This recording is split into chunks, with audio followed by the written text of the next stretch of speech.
Hello, hello. And we're back for one more episode of the Lume Plotters. This is episode 4. Welcome back. Our theme today is consolidation of your watch collection and falling out of love. One before the other, usually. Yes. So, Martin, tell us, what was your last watch purchase? So I recently picked up, I think 3-4 days ago, one of the new Tudor Pelagos 39 models. And I had been thinking about it for a while. I had the old Tudor Pelagos, the big 42 millimeter blue one. I always loved that watch. It was a fantastic watch, but the problem was it was a little too big for me. It was a little too thick. I have dainty wrists, 6.5 inch. It was not a very good versatile watch. So I thought when the 39 came out, this would be a good alternative to that. It would still tickle that Pelagos itch, but without having the massive size. Right. And you? Well, my last purchase, I actually forgot what was my last purchase. I can tell you what is incoming. Well, already, actually, technically, yeah, it's a purchase because I already paid for it. Yes. It is a Pelagos 39. What are the odds? Oh my goodness! And it's not yours, right? It's not. No, it's mine. Yeah, it comes in hopefully tomorrow, so we'll be able to pick it up. And why did you buy it? What was your rationale? Well, I was on the list for it since it was released, right? So I was at my ID that I have. I went to and said, well, if you get this watch, and my ID had a very nice strategy back then. It was a sequential wait list, right? So if you would go and say, I want this watch, and it's like, okay, you are number whatever, 35 or 2 or even 1. So when the Black Bay 58 in blue came out, I was like number 1 on the wait list. So the first watch that came in was mine. And your AD is in Europe, right? Yes. So for those of us, the rest of us who are living in UAE and dealing with UAE ADs, we know this is not as simple, right? You go to Siddiqui and you ask for a Pelagos, they will tell you, okay, maybe one day.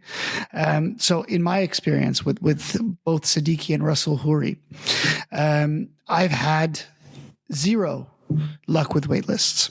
All right. Everything that I've bought has been there on the spot, and I was able to buy it right then. All right, directly in the exactly. shop. So even for my Submariner, for instance, it was sitting there. But wow, that's amazing. This was quite some time ago, of course, but given, the new Pelagos purchase was also the same exact situation. I walked in and the Pelagos was sitting there. Like 4 days ago, you just walked into the showroom and there was a Pelagos 39.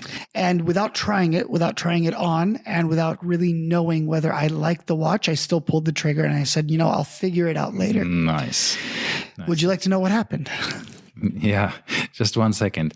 I wanted to go back to the wait list things. The thing is that in the UAE, and for everybody not living in the UAE or not knowing much about that, is that we have basically 2 main distributors who run the retail shops. So we have Al Khoury and we have Siddiqui. So that means that the wait list is not per shop. It's basically a central wait list. Yes. And with all of the people in Dubai not only living here and being extremely avid watch collectors, but also with all the tourists and frequent visitors, you have a lot of competition. And this is one of the issues that we often run across is you look at, our collection. We would say, I wouldn't say I'm a watch collector. That sounds hoity-toity, right? I would say I'm a watch enthusiast. Yeah. That happens to have some watches. I don't like this word collector. It just sits wrong with me, but it might just be my personal opinion. But there's always going to be someone with a better purchase profile than me. There's always going to be someone who has bought more things. And I'm not buying things to move myself up the wait list. I won't do it. No, I understand that. And it's true. Here, the competition is just insane. The wait lists and then the wish lists that's right. Extremely long. You want to explain the difference between a wait list and a wish list?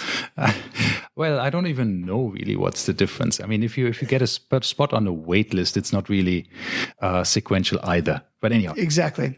I think the whole collecting and waitlist, we should do a separate episode. We can do that.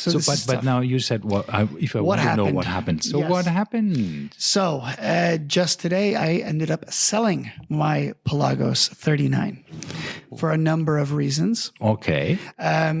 Chief among which was the 21 millimeter lug width. I love having tutors on straps. Okay, so 20 would have been fine, 22 would have been fine, right? No, I think 22 would have been too big for the size of the case. Okay. But for instance, in the Pelagos FXD, 22 is fine for me. Okay. But for the size of this case, a 20 millimeter would have been perfect. And then I could have used my vast array of 20 millimeter lug width NATO straps, leather straps, everything that I have. But because they decided to make it 21, the same with the new Submariner, we cannot do that. And I went down this big rabbit hole of lug widths in the last couple of days. Yeah. And I don't understand Rolex's logic. They released this new Yachtmaster Titanium, 42 millimeters. Yeah. 20 millimeter lug width. Okay. So case size has no bearing on what lug width. The current Submariner. Current Submariner, 41 millimeter. It's 21. Yeah. So what Rolex is thinking, I have zero idea. Yeah, I think maybe it's some kind of how do you say that, aesthetics based on the movement, and also how much it will taper and how that just fits in the case. I don't know. Maybe not. Right, but there's a lot of different, or maybe it's just making bracelets. Or maybe it has absolutely no logic whatsoever, and they just do what they want. Maybe they have different design teams for each and that watch could be line. It. Who knows? Yeah. So anyway, yes. So I sold it. So you sold it like after 3 or 4 days. 3 or 4 in days. Your collection. So I lost 1,000 dirhams a day. No. Oh. No, but once again, as we said, falling in and out of love.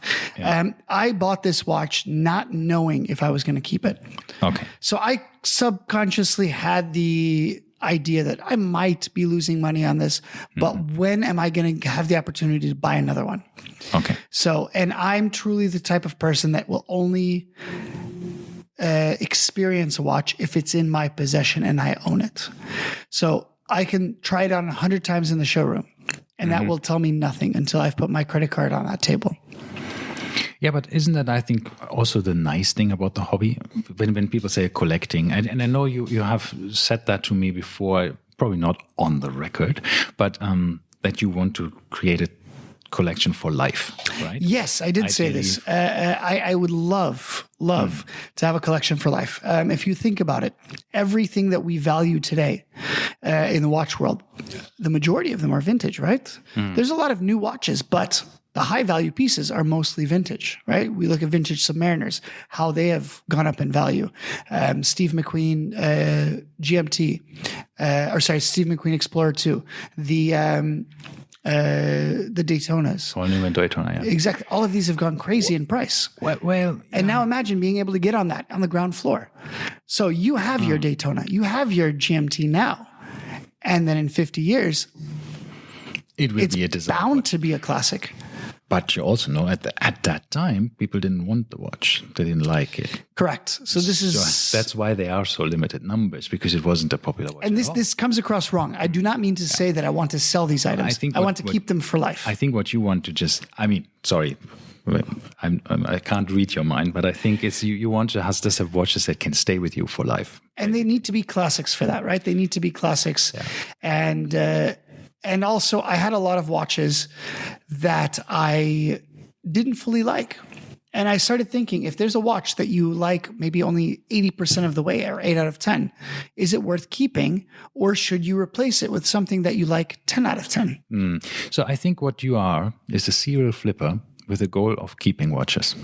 Yes, that's absolutely correct. I am, in fact, a serial flipper, but I don't want to use the word flipper in the... No, I know. I'm not getting profit. I'm losing money on everything. It's a bad connotation. We're not selling watches for profit.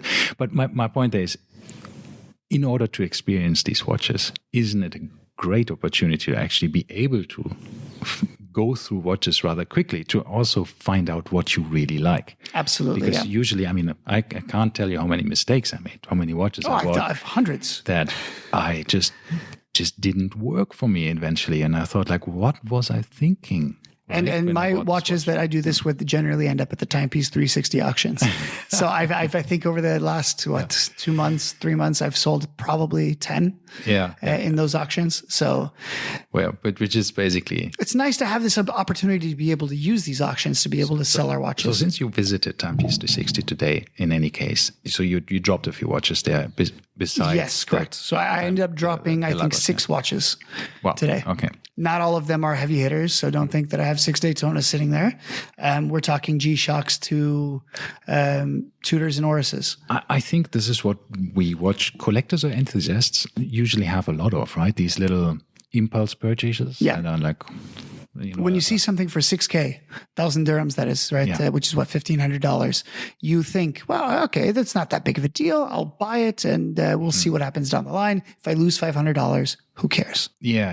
I have, I just sold a few of these Hodinkee Swatch, Hodinkee Timex Qs, or other little watches that is an impulse buy. You think, oh man, that's cool. Everybody in the watch groups is having one, and you think, I want one too, and then you end up just never wearing it, right? Because you have your nice pieces, right? And then you think, why am I wearing this cheap one if I have nice pieces in my collection and I'm not actually spending time with them, and they were so expensive? Exactly. And this is one thing that I often struggle with as well, right? And I had a relatively young collector once tell me, saying, "Oh, this is my watch for only very special occasions." And that's another thing I don't understand. You should be wearing your watches equally, in my opinion. When you look back in 3 or 4 years and you just wait for these right moments to wear that specific precious watch, and then you end up in after 3 years and you have worn the watch 6 times or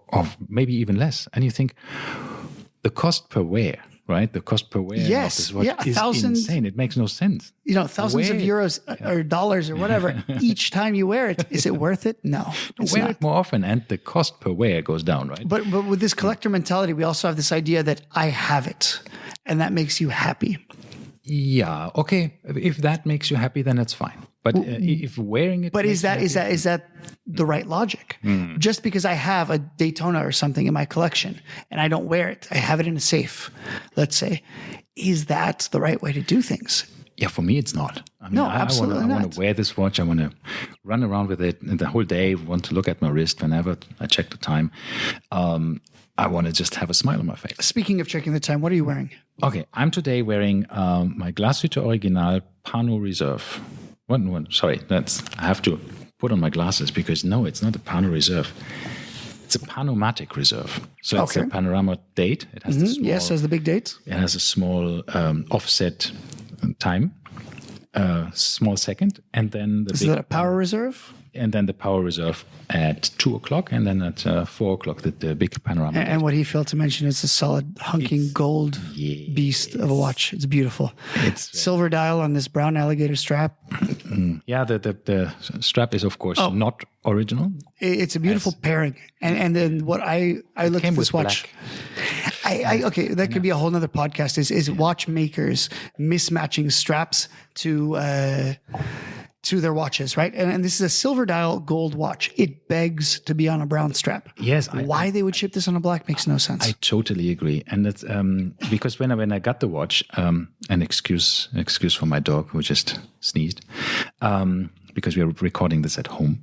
So when I got this watch, it was on the black strap. And I found this gold to black contrast too strong. Yes. Yeah. And that's when I ordered this strap, because of course this is a 19 millimeter strap, right? You know, ever since Grand Seiko came out, 19 millimeter straps have not been an issue anymore. So it's like that, no way. So I needed to find one where the golden clasp, which is really nice, brushed and polished and in different surface finishes. It's really lovely clasp. So I needed one that fits, of course.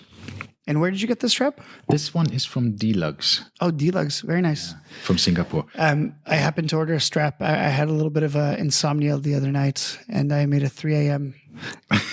strap purchase on eBay. So straps are always fun. Yeah, and I must say, I mean, I've bought straps from Vacheron Constantin, from IWC that are costing a lot of money. Yeah. But I've also ordered on AliExpress. And you mentioned today that which watch do you have on an AliExpress strap? Actually, that's my Moser Heritage Dual Time. Yes, it's a good contrast. Retail price of that watch is about 20,000 Swiss francs. So it's. And you have it on a 2 pound. I have it on the $8 AliExpress Tropic. I've used every currency, by the way. I've used pounds, dirhams, dollars, euros, whatever. We're multicultural. We are the United Nations. Exactly. Anyhow, so that's my watch I'm wearing. Sorry, what are you wearing? I have a very special watch to me that might not be special to others, but it's special to me. It's just a plain, basic Omega Speedmaster. The 1861 movement, the moon watch, of course, Hesselite with the closed case back. Yeah, and I have it on a nice Hodinkee shout out, brown leather NATO. Looks really nice. And this is a kangaroo NATO, actually. Ooh, which the kangaroo, if anybody knows it, it's paper thin. Yeah, so it does not lift the watch up. So it's quite nice for that purpose. Yeah. So why is this watch special to me? My wife hated me for this, but I left the hospital the day my daughter was born to run down to the Rivoli, the Omega boutique, and I picked up this watch.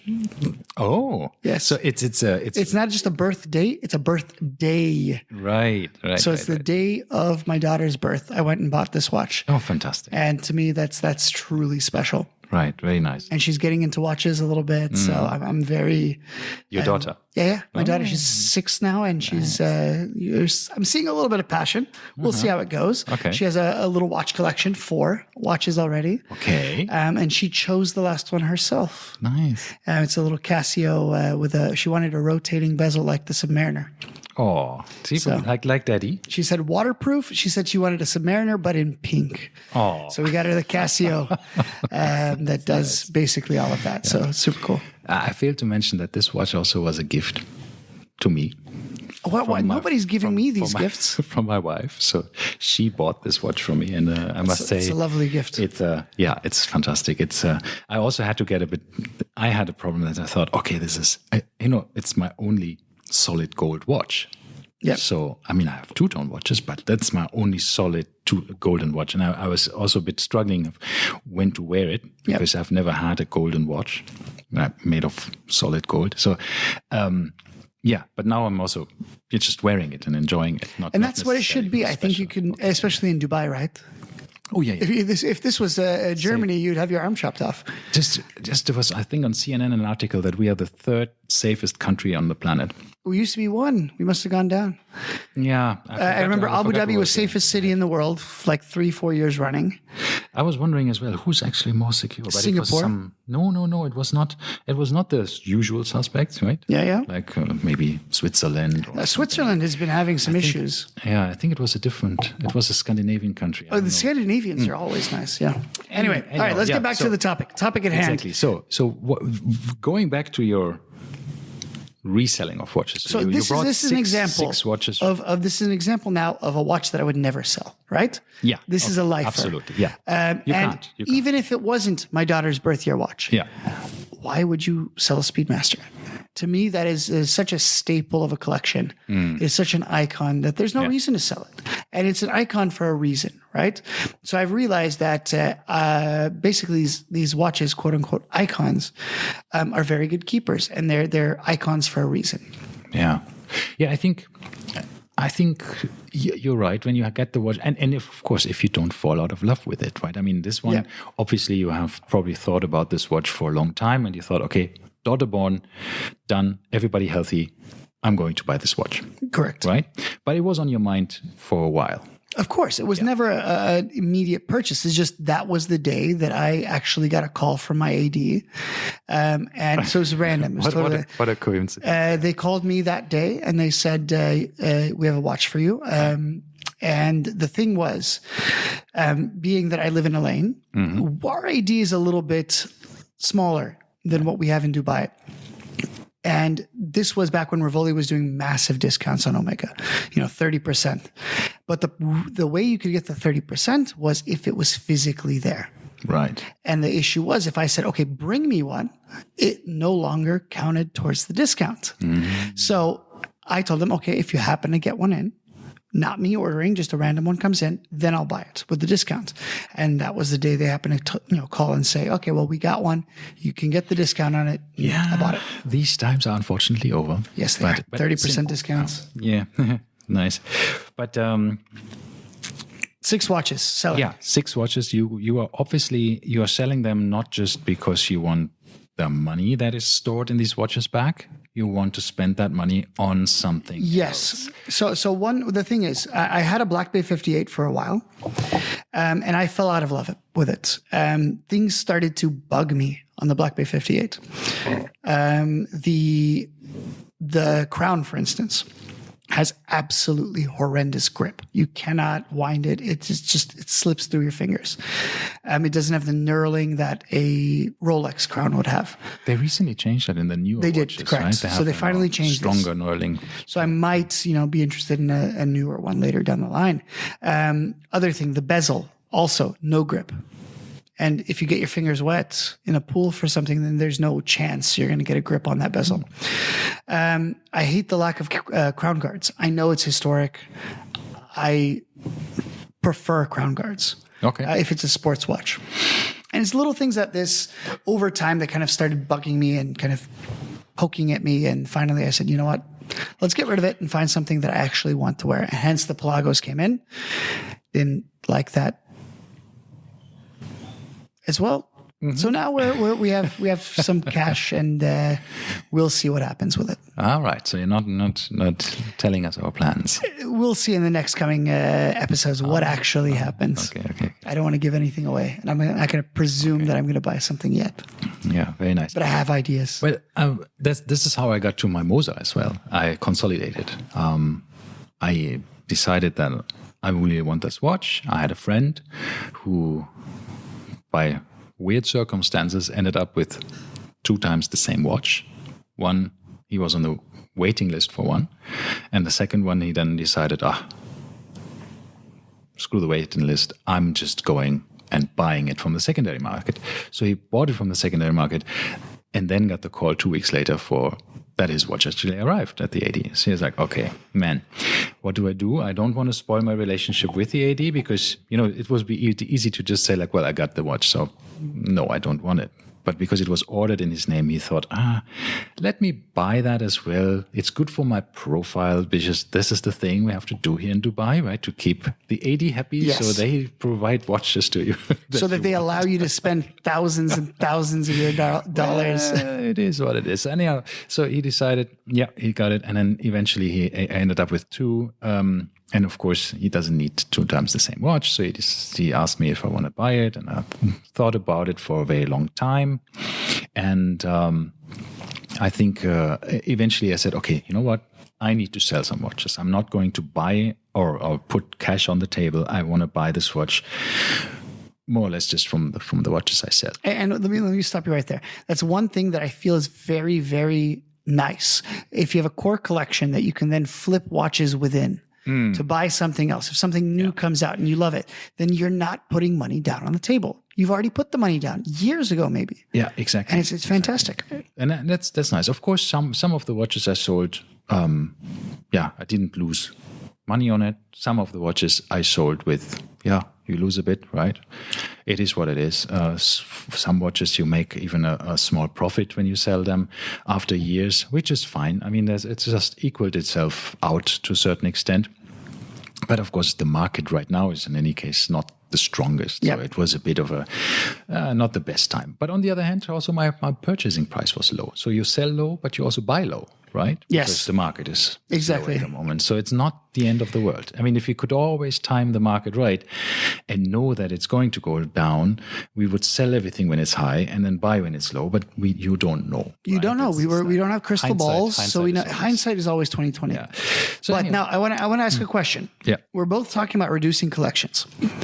in essence, what do you think is the perfect collection size? How many watches should a person have? What is too much? What is too little? I also think that's very individual. I think for some people, it's you have 3 watches and it's a perfect watch collection. You have a dress watch, you have maybe a sports watch if you like, and you have one everyday watch or watch that you can wear for, let's say that's, you can really beat the watch for travel, for everything else. So for some people, 3 is an ideal size. For me, I still am in this phase, maybe not yet. Maybe I will eventually end up with a 5 or 3 watch collection. Yeah. But right now, my watch box has 24 slots and they're full. Is a single watch box with 24 slots or is it 212? I must admit, it's a very cheap Amazon collector's box, and it has 24 slots. You kept the silica packets in there as well? No. Have you seen these? Have you seen the people that do this? This key with one tooth in it or something. Oh, right? very, very secure. Where I think not even a screwdriver would. Anyhow, it's very cheap. I think it was. It's probably the price of an AliExpress strap. I think something like that, 120 dirhams or 150. So 25 is your current 24, yeah. 24. So that's my I would say my, it sounds really bad, but it's my core collection. And it doesn't mean that everything in this watch box is terribly expensive, right? It's just the watches I wear most frequently. So there's a Tissot PRX in it. There's also one of my very old watches in it, like my first luxury watch purchase, which I'm still not entirely sure what it was. Was it the Mont Blanc that I bought 10 years ago, or was it the Hamilton that I bought 12 years ago? Because at that time, it felt super luxurious to buy a Hamilton watch. I think that it is 3,000 dirhams at the time, like $800 or something. I, at that time, for me, it was like, man, this is an expensive. I remember watch. I bought a watch for $200, and that to me was a luxury. I hate this term luxury watch because in essence, a watch is a watch. And luxury is very personal. It is. What could be my luxury? Luxury is something that you don't need, but you treat yourself with, right? Yeah. It's and none of us need watches. By definition, luxury is unnecessary. And watches are unnecessary in essence. Yeah, you can check the time in various on your places phone nowadays. Yeah, exactly. Yeah, so basically, that's I think when you talk about collection size, do you have a specific collection size? Because I'm the exact same way. This is the stupidest way of looking at it, but my watch box also determines the size of my collection. Which, if you think about it, having a piece of wood that says this is how many watches you can have is the stupidest thing in the world. But I abide by the Archie Luxury philosophy. So if those of you that know who Archie Luxury is, Paul Pluta on YouTube, he said once, I don't know how many years ago, he said, 8 in the box, 1 on the wrist. Okay. And I stuck with that. And of course, I have gone over this, hence why I'm selling 6 watches and still have my watch box full. But in essence, my goal is to be 8 plus 1. Yeah, that's good. And I think that is quite nice. And I bought a nice watch box from Rapport London.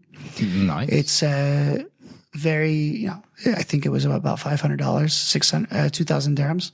And I think it's an absolutely fantastic piece of kit. Yeah. And I wouldn't go back to having cheaper watch boxes. So I totally get the, I had from Wolf watch boxes, but then I outgrew them. And then eventually, my wife's watch collection got bigger because she caught the bug to a certain extent. And of course, when I saw a nice watch for her, try to make this a gift. And it was quite nice. So she now has got my watch box there. I got a bigger one, but cheaper because I thought, you know what?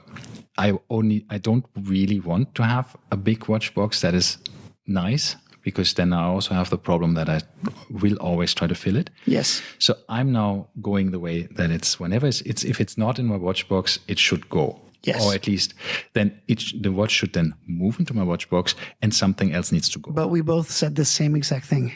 Yeah. When you look at when we look at watch collections, G-Shocks don't count.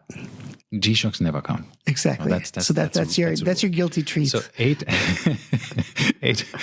in the box, one on the wrist. I think I can subscribe to that. I think that's good. In the long run. Yeah, in the long run. Because now when you get more experienced as a enthusiast or collector, you actually have a better refinement of your taste. You know more what you actually want. And sometimes you try to change that and it doesn't work.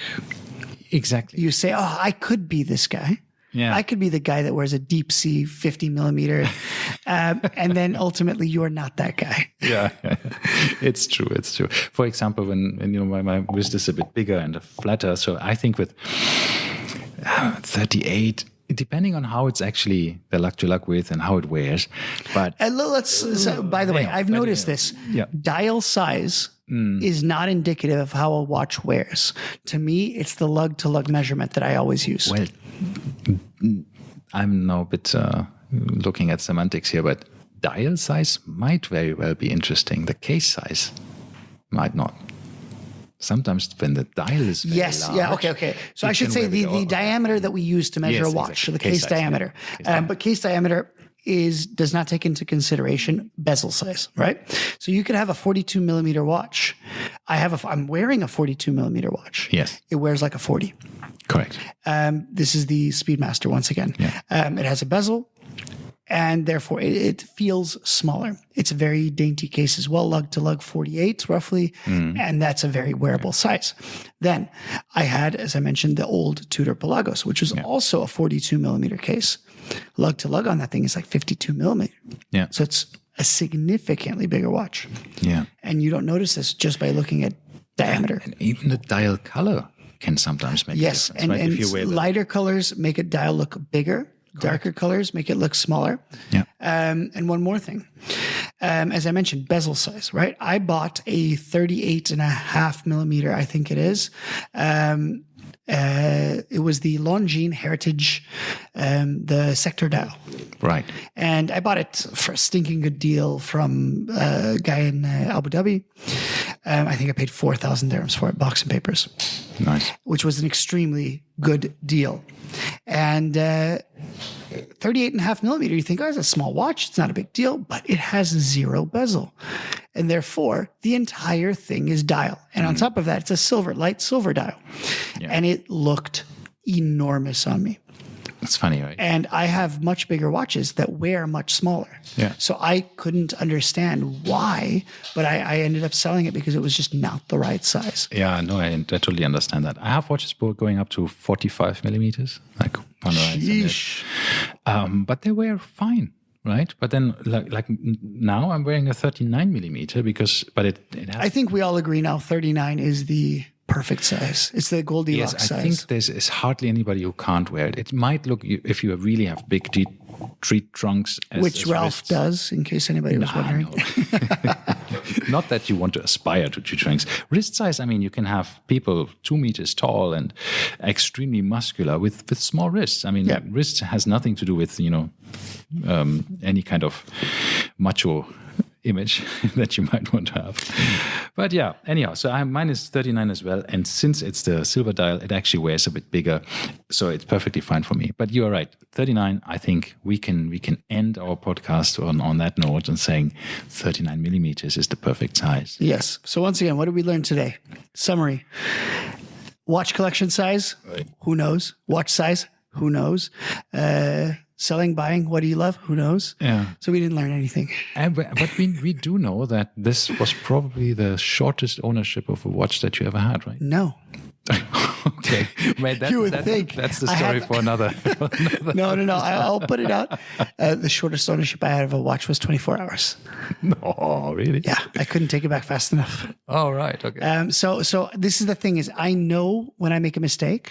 Mm-hmm. And unfortunately, as I said, I don't know that until I've slapped the credit card down on the table.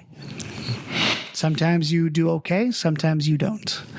But in essence, I think, if you build a collection, you will never have to buy another watch, so to speak. You get to trade to get other watches, which is always a nice feeling. So, anyway. On this note, Viva watch collecting. Let's say it's a nice hobby. It is. is it nice or is it actually horrible? It's a terrible, terrible hobby. Don't get into it. If you ask the bank account, it's horrible. If you're here, you've gone too far. I think you're already hooked. All right, guys. Once again, we'll be back soon with our next episode. So take it easy. For those of you in the Middle East, happy Ramadan. Exactly. Ramadan Mubarak to everybody. And we'll see you next time. Hear you next week. Bye-bye.